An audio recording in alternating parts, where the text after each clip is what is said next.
is the role of the church when the state executes the criminal. Those are some of the sorts of questions that are around in this period that the church are having to wrestle with. The danger with that understanding is fairly obvious.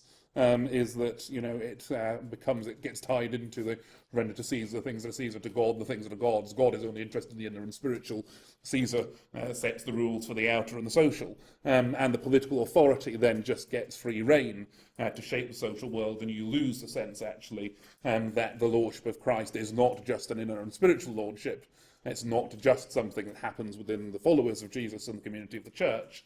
It's actually a universal lordship that has to work itself out. I think Luther, on the whole, avoided the worst excesses of that danger, but clearly within the later Lutheran tradition, that is something that tended to happen, and you can see, people talk about the sort of pietistic elements that come out of that and that lead to withdrawal, and some have argued, it is the corruption, at least, of some of those ideas that explain why then, the Lutheran churches on the whole, with notable exceptions like Bonhoeffer, collaborated with Nazi Germany and so on. They bought into certain ideas coming out of this, which had got twisted and lost, which meant that they had failed to do justice to what I've been arguing are the two different elements that you have within the biblical tradition.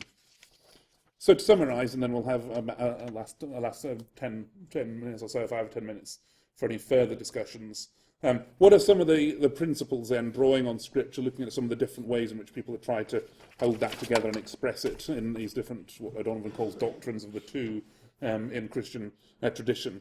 And this, to give due credit, what I've done is taken, I think they're helpful, the 4 principles that David McElroy has in his chapter here on God and government, when he looks at the role of government in classical Christian thought.